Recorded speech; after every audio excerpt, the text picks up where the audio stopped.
नमस्कार। अच्छा, कभी सोचा है कि अगर कोई इंसान एकदम से गायब हो जाए, मतलब अदृश्य, तो क्या होगा? आज हम बात करने वाले हैं H.G. वेल्स की एक बहुत ही मशहूर कहानी फुटप्रिंट्स विदाउट फीट की। एक ऐसी कहानी जहां बिना पैरों के ही पैरों के निशान एक बहुत बड़ा रहस्य बन जाते हैं। तो कहानी की शुरुआत होती है लंदन की एक बिल्कुल आम सी सुबह से। दो लड़के हैं और वो एक घर की सीढ़ियों पर कुछ कुछ ऐसा देखते हैं जो हो ही नहीं सकता। एकदम ताजे कीचड़ से सने पैरों के निशान। पर मजे की बात यह है कि वहां कोई था ही नहीं। और बस यहीं से शुरू होता है कहानी का सबसे बड़ा सवाल। निशान तो हैं, पर भाई पैर कहाँ हैं? आखिर ये हो क्या रहा था?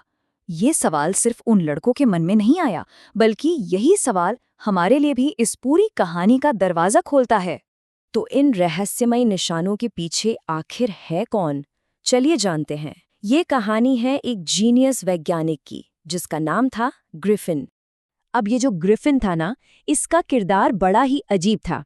मतलब दो हिस्सों में बटा हुआ।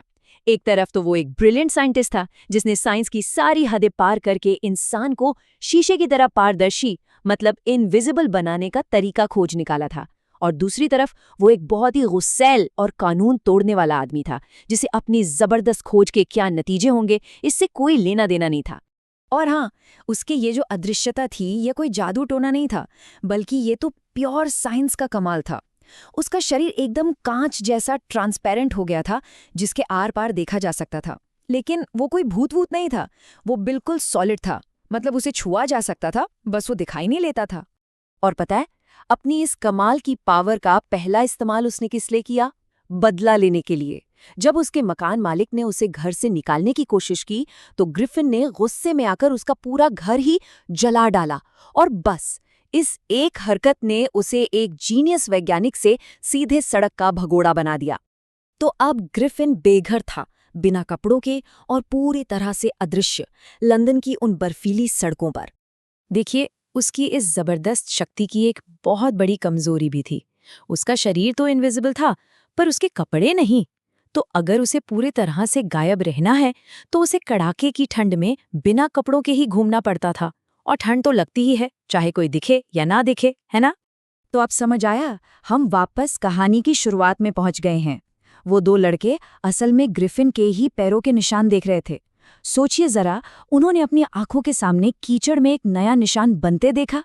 उन्होंने हिम्मत करके उसका पीछा भी किया, पर जाहिर है थोड़ी देर में वो निशान हवा में गायब हो गए।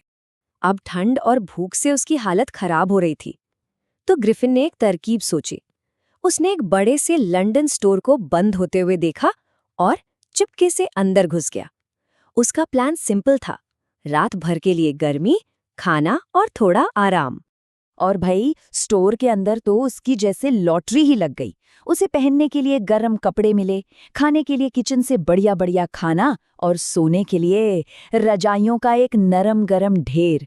सच कहूं तो एक भगोड़े के लिए ये किसी जन्नत से कम नहीं था। लेकिन उसकी ये जन्नत ज्यादा देर तक टिक नहीं पाई। हुआ ये कि उसकी आंख ही नहीं खुली, वो सोता रह गया।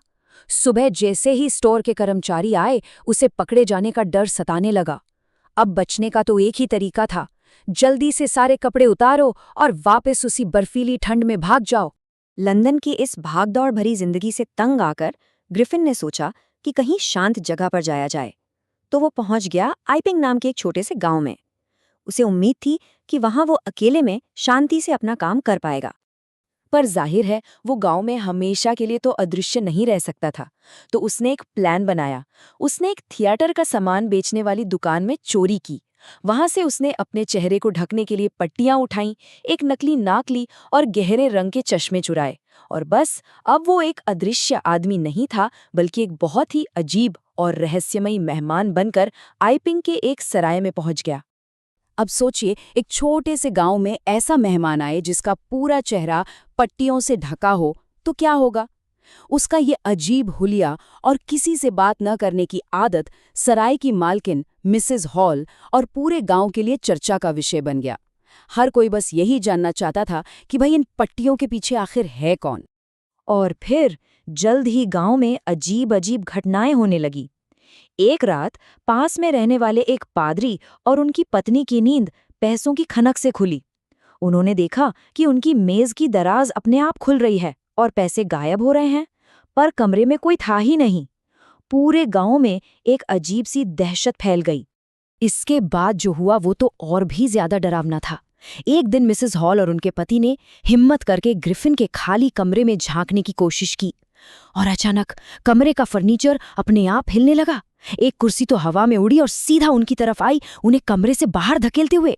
मिसेस हॉल डर के मारे चीख पड़ी, अरे मेरी माँ इस कुर्सी पर बैठा करती थी। उन्हें लगा कि कमरे में भूत है।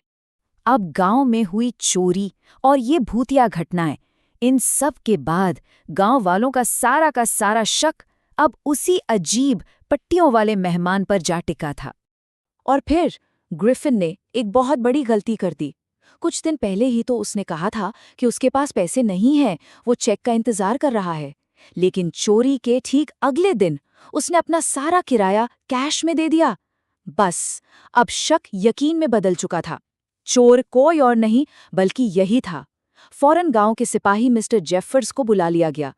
जैसे ही मिसेस हॉल और सिपाही ने उससे चोरी के बारे में सवाल पूछने शुरू किए, ग्रिफिन का गुस्सा 7वें आसमान पर पहुंच गया। वो चिल्लाया, तुम लोग जानते नहीं हो मैं कौन हूं और क्या कर सकता हूं। और फिर सिर्फ 1 मिनट के अंदर उसने वो राज खोलना शुरू कर दिया जिसे देखकर सबके होश उड़ने वाले थे। एक एक करके उसने अपना नकाब उतारना शुरू किया।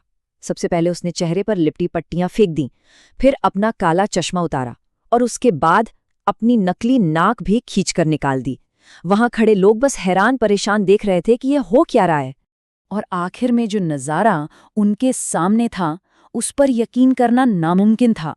उनके सामने एक ऐसा आदमी खड़ा था जिसके कंधों के ऊपर कुछ भी नहीं था, एक बिना सिर वाला आदमी। तो अब राज सबके सामने था। ग्रिफिन अब कोई रहस्यमयी मेहमान नहीं बल्कि एक ऐसा अनदेखा खतरा था जो किसी के भी काबू से बाहर था। सिपाही जैफर्स ने अपनी ड्यूटी निभाई और उसे पकड़ने की पूरी कोशिश की, पर जरा सोचिए कोई ऐसे इंसान को कैसे गिरफ्तार कर सकता है जो दिखाई ना दे। ग्रिफिन ने फटाफट अपने बाकी कपड़े भी उतार फेंके और पूरी तरह गायब हो गया। हवा से आते घूंसों और लातों ने जैफर्स को वहीं बेहोश कर दिया और इस पूरी भगदड़ और शोर के बीच ग्रिफिन एक बार फिर भाग निकला। ग्रिफिन तो भाग गया, पर उसकी कहानी अपने पीछे एक बहुत बड़ा सवाल छोड़ जाती है। देखिए, विज्ञान ने उसे एक ऐसी शक्ति दी थी जो किसी चमत्कार से कम नहीं थी, पर उसने उसका इस्तेमाल किस लिए किया? सिर्फ बदला लेने, चोरी करने और चारों तरफ अफरा तफरी फैलाने के लिए। ये कहानी हमें सोचने पर मजबूर करती है कि अगर किसी इंसान को ऐसी बेमिसाल ताकत मिल जाए तो क्या वो उसका सही इस्तेमाल कर पाएगा, या फिर वो भी ग्रिफिन की तरह समाज के लिए एक अनदेखा खतरा बन जाएगा? ये एक सोचने वाली बात है।